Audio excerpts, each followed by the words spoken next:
পদ্মা বিধৌত শিলাইদহের নিভৃত পল্লীতে আবারও বেজে উঠেছে মিলনের সুর, যেখানে কবিগুরু খুঁজে পেয়েছিলেন তার সোনার তরীর দেখা। সেই কুঠি বাড়িতে এখন সাজ সাজ রব। বিশ্বকবির ১৬৫তম জন্মজয়ন্তী ঘিরে কুষ্টিয়ার শিলাইদহ যেন নতুন রূপে সেজেছে।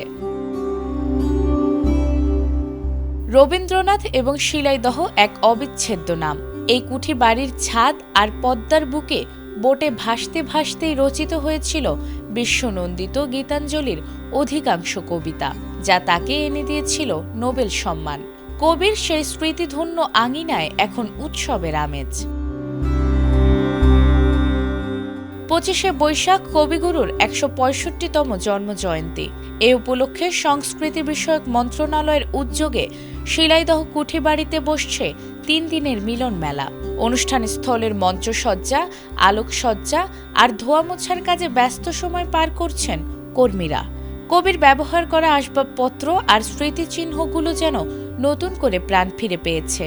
কুঠি বাড়িতে আসা দর্শনার্থীরা জানান, পাঠ্য বইয়ে পড়া রবীন্দ্রনাথকে চোখের সামনে অনুভব করতেই তাদের এখানে আসা। আমরা শুধু রবীন্দ্রনাথের কবিতা বইয়ে পড়েছি, সাহিত্য পড়েছি, কিন্তু তাদের বাড়ি কখনো দেখিনি। এই প্রথমবার এসে আমাদের অনেক ভালো লাগছে। আমরা এখানে রবীন্দ্রনাথ ঠাকুরের কুঠি বাড়িতে বেড়াতে এসেছি। আমরা এখানে অনেক মজা করছি। এখানে রবীন্দ্রনাথ ঠাকুরের পুকুর আছে, তারপরে অনেক কিছু আছে, ম্যাজিক ঘর আছে, এখানে আম বাগান আছে। অনেক এক্সাইটেড।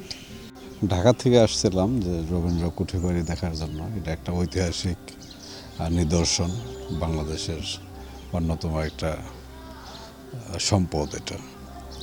তো চমৎকার পরিবেশ, খুব ভালো দেখলাম, পরিষ্কার পরিচ্ছন্ন চারদিকেই, বেশ গোছানো পরিপাটি। ভিতরে দেখলাম যে এটা সংস্কার কাজও কিছু চলমান। এখানে ২৫শে বৈশাখ মেলা হবে, এটা সরকারিভাবে হলে ভালো হতো, আমরা আগে একটু দেখতে আসছি।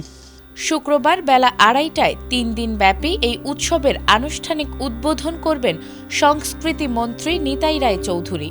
গান, কবিতা আর আলোচনায় মুখরিত হবে বকুলতলা।